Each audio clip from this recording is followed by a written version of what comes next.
Welcome friends. Today we are discuss about the AS14 accounting for amalgamation. AS14 accounting for amalgamation. मित्रांनो, आपल्याला माहिती amalgamation म्हणजे ज्यावेळेस दोन किंवा अधिक कंपन्या एकत्र येऊन त्यांचा बिझनेस करत असतात त्यावेळेस त्या ठिकाणी अमलगमेशन्स होत असतात. त्याची आपण या ठिकाणी माहिती पाहणार आहोत. These standards deals with accounting for amalgamations and treatment of any resultant goodwill or reserves. आणि हे अकाउंटिंग स्टँडर्ड डील्स करणार आहे किंवा करते गुडविल आणि रिझर्व याला डील करत असते. This standard does not deal with case of acquisitions which arise when there is a purchase by one company in bracket refer to as acquiring company bracket close of the whole or part of the shares. या ठिकाणी एक company दुसऱ्या कंपनीचे पूर्ण shares किंवा काही प्रमाणामध्ये shares त्या ठिकाणी ॲक्वायर करत असते. Or the whole or part of the assets किंवा संपूर्ण असेट किंवा पार्ट ऑफ द असेट म्हणजे असेटचा काही भाग हा एक कंपनी दुसऱ्या कंपनीचा ॲक्वायर करत असते. Of another company refer to as the acquired company in consideration for payment in cash or by issue of shares or other securities in the acquiring company or partly in one from and partly in the other. म्हणजे बघा की या ठिकाणी जे तुमचं consideration असतं ज्यावेळेस एक कंपनी दुसऱ्या कंपनी ॲक्वायर करत असते तर त्याच्या बदल्यामध्ये कन्सिडरेशन म्हणजे मोबदला पेमेंटच्या स्वरूपामध्ये पेमेंट इन कॅश और बाय इश्यू ऑफ शेअर्स किंवा अदर सिक्युरिटी जसे की डिबेंचर्स असतील किंवा तुमचे इक्विटी शेअर्स असतील हे देऊन त्या ठिकाणी कन्सिडरेशन हे दिलं जातं. In acquiring company or partly in one from and partly in the other. The distinguishing feature of an acquisition is that the acquired company is not dissolved and it is separate entity continues to exist. Then there are two concepts. Transferred company means the company which is amalgamated into another company. Transferred company कोणाला म्हटलेलं आहे की जी company दुसऱ्या अस्तित्वात असणाऱ्या एक्झिस्टन्समध्ये असणाऱ्या कंपनीमध्ये amalgamate होत असते. इथं काय म्हटलेलं बघा, ट्रान्सफर कंपनी मीन्स अशा कंपनीला ट्रान्सफर कंपनी म्हणायचं आहे. The company which is amalgamated की जी कंपनी अमलगमेटेड होते एकत्रीकरण होते इनटू अनदर कंपनी की जी कंपनी दुसऱ्या कंपनीमध्ये त्या कंपनीचं एकत्रीकरण केलं जातं. Then transferee company means the company into which a transferred company is amalgamated.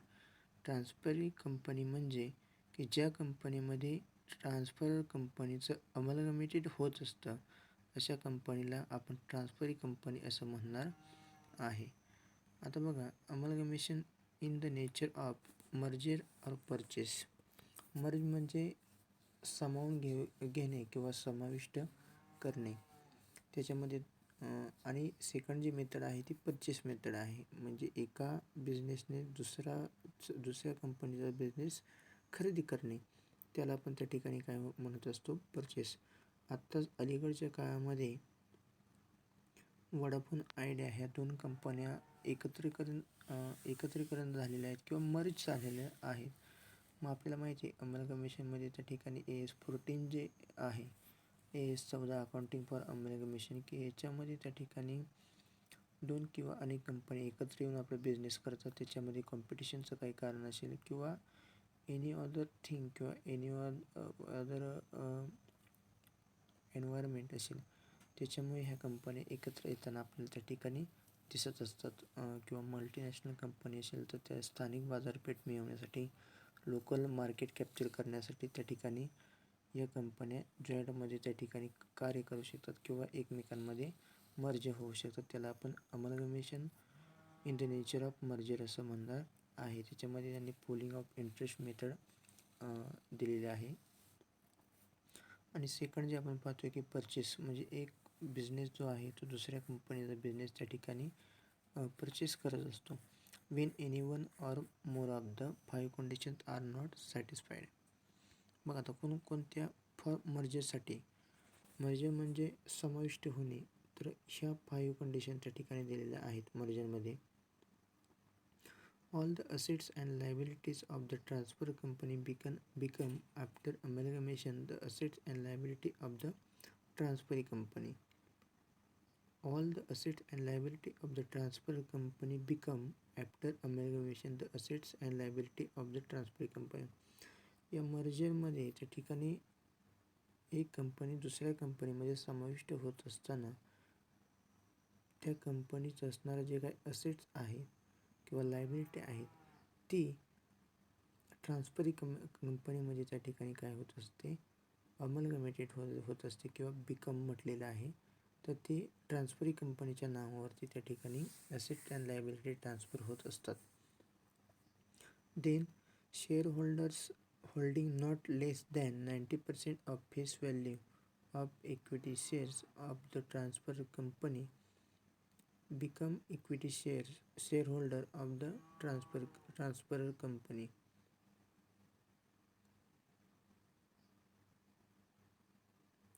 Shareholders holding not less than 90% म्हटलेलं आहे of the face value of equity shares of the transfer company become equity shareholders of the transfer company.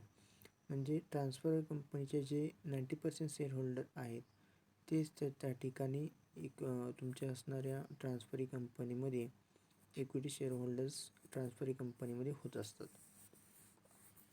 Then consideration to equity shareholders of the transfer company is discharged by the transferring company wholly by the issue of equity shares except that cash may be paid in respect of any fractional shares. म्हणजे या ठिकाणी merger कंडिशनमध्ये त्या ठिकाणी फक्त equity shares होल्डरला cash दिली जात नाही, तर त्याच्याऐवजी त्या ठिकाणी कन्सिडरेशन म्हणून त्यांना इक्विटी शेअर्स त्या ठिकाणी दिले जातात, रिइश्यू केले जातात. कोणाच्या कंपनीमध्ये, ट्रान्सफरी कंपनीच्यामध्ये. म्हणजे तुम्हाला या दोन कन्सेप्ट समजल्या का? जी कंपनी अमलगमेट होऊ इच्छिते, एकत्रित होऊ इच्छिते, अशा कंपनीला आपण ट्रान्सफर कंपनी म्हणणार आहे. आणि जिच्यामध्ये एखादी दुसरी कंपनी अमलगमेट होणार आहे अशा कंपनीला आपण काय म्हणणार आहे, ट्रान्सफरी कंपनी असं म्हणणार आहे. आता बघा पुढं, intention of the transferee company is to continue the business of the transferor company.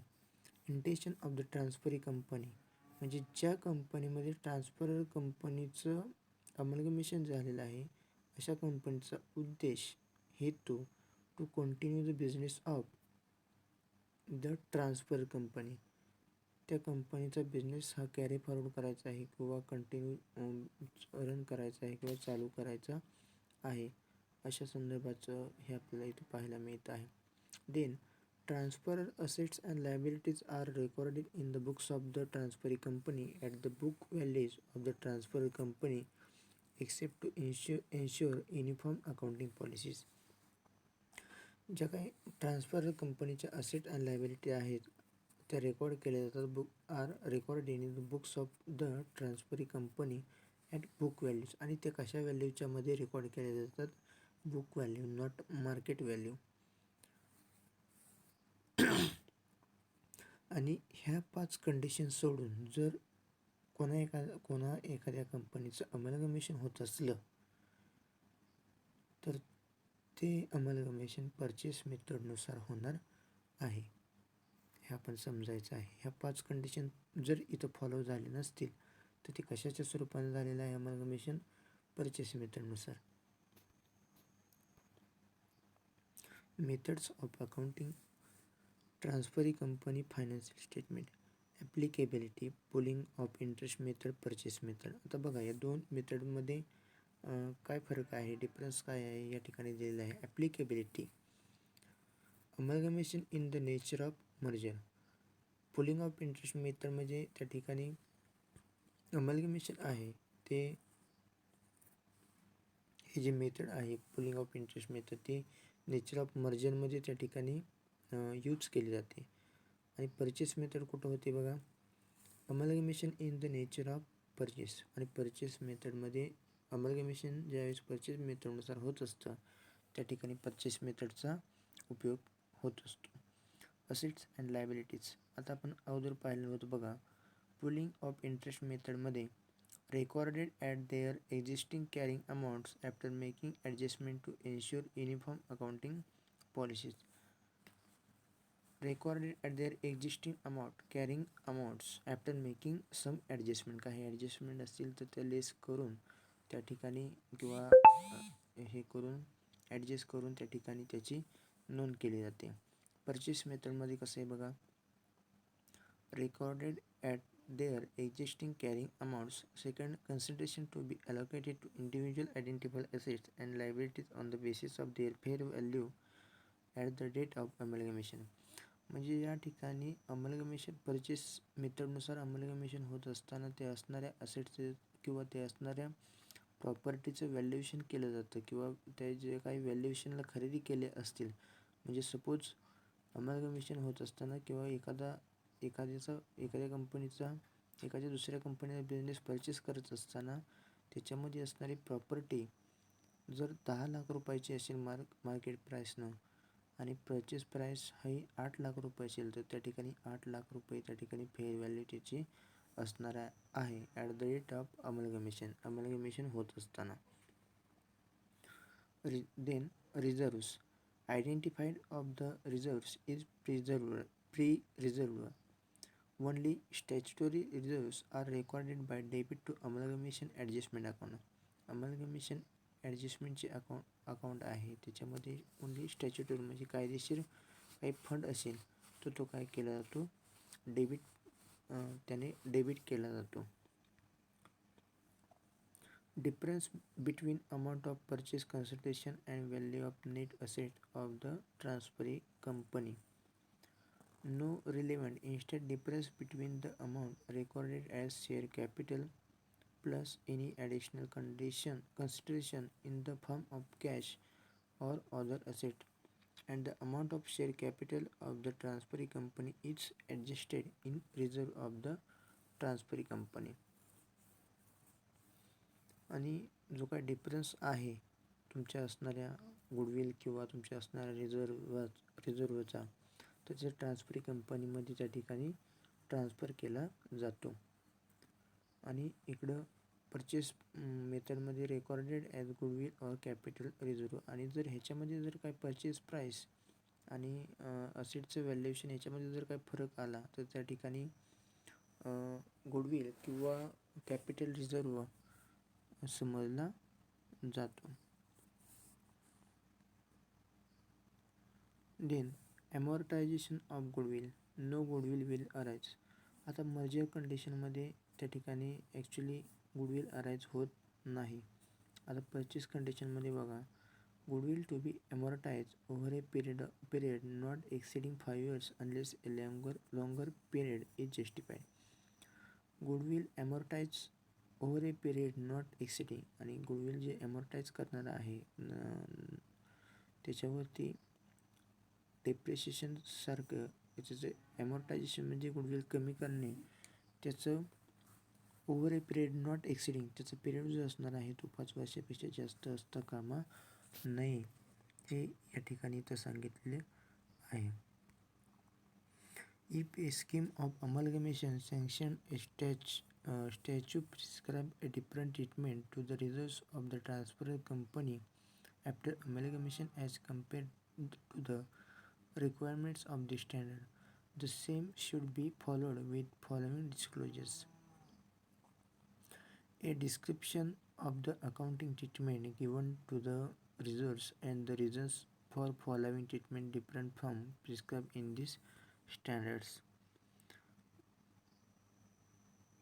Accounting treatment जी आहे रिझर्वची, त्या ठिकाणी तुम्ही ट्रीटमेंट जे आहे different from the prescribe standard, ह्या स्टँडर्डनुसार तुम्हाला डिस्क्राईब करायचे आहे. Deviation in the accounting treatment given to reserve as compare to the requirement of the standards that would have been followed had no treatment been prescribed by the scheme. म्हणजे deviation काही फरक आला असेल तर तो त्या स्कीमनुसार त्या ठिकाणी तुम्हाला किंवा कंपॅरिझननुसार त्या ठिकाणी ट्रीटमेंट करायची आहे. The financial effect if any arising due to such deviation, आणि फायनान्शियल इफेक्टसुद्धा काही परिणाम होऊ शकतात arising due to such deviation, आणि काही फरक झाल्यामुळे त्या ठिकाणी फायनान्शियल इफेक्ट होऊ शकतात. The above requirement is not applicable to any scheme of amalgamation approved under companies act 2013. आपल्याला माहिती आहे 1956चा कंपनी कायदा चेंज होऊन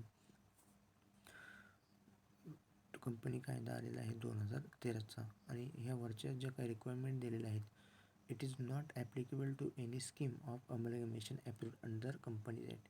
आणि ह्या 3 ज्या आपण रिक्वायरमेंट पाहिलेल्या होत्या त्या ॲप्लिकेबल 2013च्या कंपनी कायद्यानुसार नाहीत. असं आपलं अकाउंटिंग फॉर अमलगमेशन AS 14 हे स्टँडर्ड आपण त्या ठिकाणी पाहिलेलं आहे.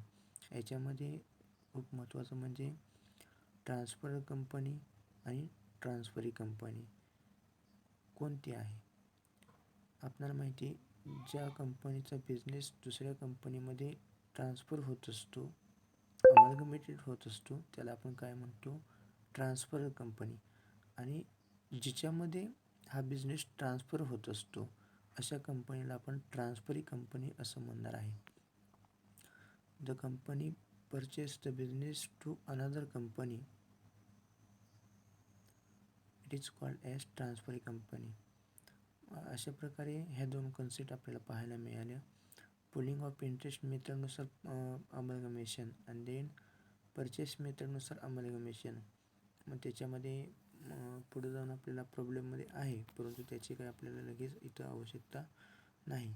तर अशा शॉर्ट स्वरूपामध्ये तुम्ही याच्यातून सुद्धा त्या ठिकाणी थेअरी तुम्ही घेऊ शकता, आणि अतिशय